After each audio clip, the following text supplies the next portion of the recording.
આત્મદેવ ફળ લઈને આવ્યો ધુંધુલી પાસે. લે, મહાત્માએ ફળ આપ્યું છે અને કહ્યું છે તું આ ખાઈશ તો આપણા ઘરે પારણું બંધાશે. થયું, ફળ લઈને માથે માર્યું, ક્યાં પાછી લપ આવી. આટલા દિવસથી શાંતિ હતી ને પાછી આવી ગઈ. શું કરું? એટલામાં એની બહેન આવી. અને ધુંધુલીની દુર્બુદ્ધિની બહેન છે દુસ્સંગ.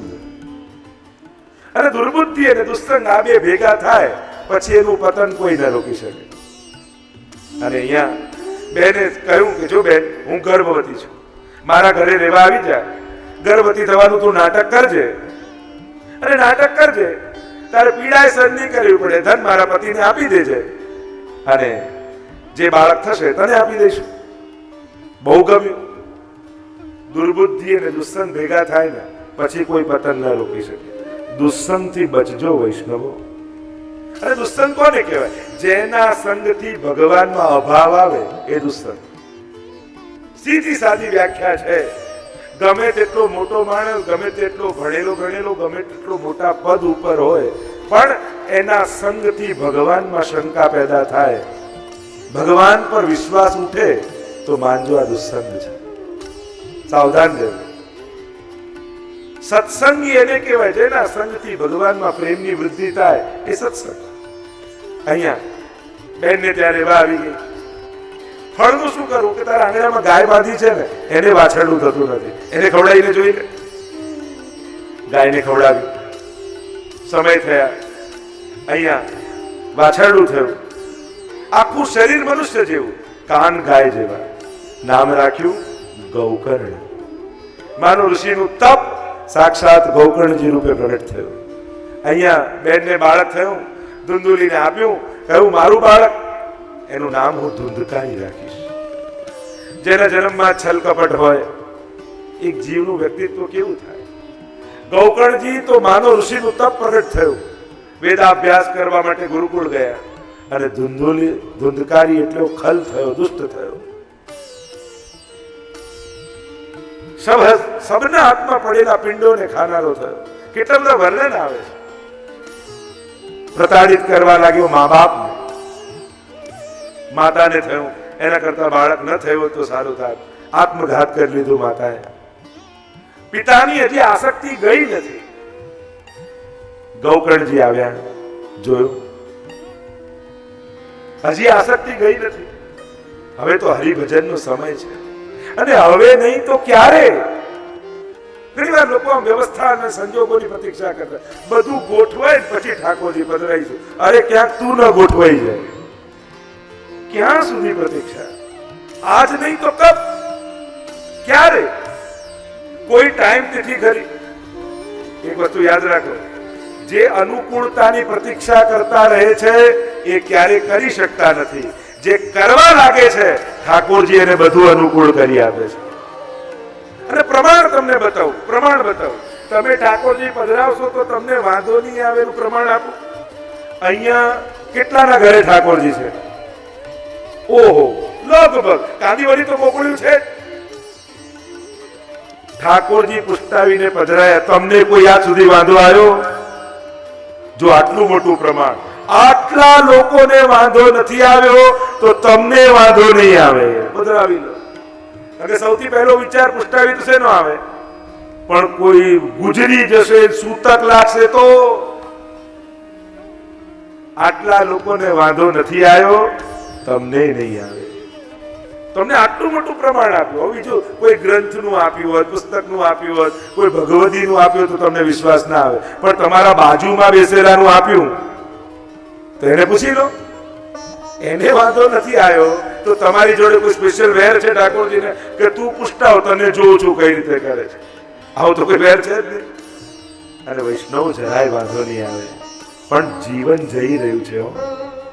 આજે જેવું શરીર ચાલે છે ને, કાલે નહીં ચાલે. તમે શું એવું પ્લાનિંગ કરીને બેઠા છો? દેખાતું ઓછું થશે ને પછી દર્શન કરવા જઈશ, ચાલવાનું બંધ થશે ને પછી યાત્રા કરવા જઈશ. ગડપણમાં કરીશ એટલે પ્લાનિંગ તો એટલું, સંભળાતું બંધ થશે ને પછી કથા બેસાડીશ. પ્લાનિંગ તો એવું જ કહેવાય. ગડપણમાં એટલે આ જ પ્લાનિંગ કર્યું કહેવાય. આ સારું કહેવાય પ્લાનિંગ? નહીં ને. સારું પ્લાનિંગ ક્યારે કહેવાય? જ્યારે દેખાય છે ત્યારે દેખી લઉં, સંભળાય છે ત્યારે સાંભળી લો. સૌથી ઉત્તમ મુહૂર્ત હોય ને તો આ 23 તારીખ સુધી બહુ સારું મુહૂર્ત ચાલે છે. એટલો સારો સમય ચાલે છે કે આ સમયે જો કોઈ ઠાકોરજી પુષ્ટાવે તેને તો સાક્ષાત ઠાકોરજી સ્વાનુભાવ કરાવે. અને તો કરાવે જ છે, બધાને કરાવે છે. આપણું હૃદય જડ છે અને એટલા માટે આપણે અનુભવી નથી શકતા. કરો વૈષ્ણવો. ઘડિયાળનો 1 કલાક નથી જતો, આપણા જીવનનો 1 કલાક જાય છે. ઘણી વાર લોકોને 5 માંથી 6 તો ઘડિયાળનો નથી ગયો, એને તો બતાવ્યો છે. ગયો તો આપણો છે, ગયો આપણો જ છે. ગમે તેટલી સારી ને મોંઘી ઘડિયાળ લો, કોઈ ઘડિયાળ વાળો એમ નહીં કે આજથી સારો ટાઈમ સ્ટાર્ટ. કોઈ ઘડિયાળ વાળો કે આપણા કર્મો દ્વારા સમયને સારો આપણે કરવાનો છે. અને ગયેલો સમય પાછો નથી આવતો વૈષ્ણવ. 1 2 3 4 આ 4 સેકન્ડ ગઈ. તમને કરોડ રૂપિયા આપો, પાછી લાવી આપો, આવે તો મોંઘું શું થયું? આ 4 સેકન્ડ કે કરોડ રૂપિયા. નાની નાની વાતોમાં આખો દિવસ બગાડી દઈએ. પણ વૈષ્ણવ કુળમાં જન્મ મળ્યો છે, બ્રહ્મ સમન લીધું છે, ઘરનો બધી અનુકૂળતા છે, છતાંય જો પ્રભુ ન પધરાવો તો દુર્ભાગ્યની સિવાય બીજું શું કહી શકું? તેને ઉપર રહ્યા દેવ ધિક્કાર બોલે. વલ્લભા કહે કે કણિકા ન ચાખી. વૈષ્ણવ કુળમાં જન્મ મળ્યો, બ્રહ્મ સમન લીધું, ગળામાં કંઠી છે, પ્રભુએ અનુકૂળતા આપી છે, છતાંય ક્યારે ઘરમાં જારી ન ભરી તો દેવતાઓ પણ ધિક્કાર છે કે અમે લાલાયિત રહીએ છીએ કે રંચક સેવા મળી જાય અને અમને નથી મળતી, અને તને આટલી અનુકૂળતા આપી છતાં એક જારી ન ભરી શક્યો, તો તારામાં આટલું મોટું દુર્ભાગ્ય સિવાય બીજું શું કહેવાય? તારું દુર્ભાગ્ય નહીં તો શું? તથા દુર્ભાગ્યમાંથી સૌભાગ્ય તરફ જવાનો સમય છે. નિર્ધાર કરો, સંકલ્પ કરો. જ્યાં તમને જે વલ્લભ કુળમાં ભાવ હોય, નિકટતા હોય, સર ત્યાં જઈને પુષ્ટાઈ આવો. સમય ન જવા દો, પણ શરૂ કરો વૈષ્ણવો. આજ સુધી હાથ પોતાના મુખ સુધી જ ગયો, હવે અવસર છે તો ક્યારેક આ કોળીઓ લાલનના મુખ સુધી જાય તો તમારું માનવ થવું સફળ થયું કહેવાશે.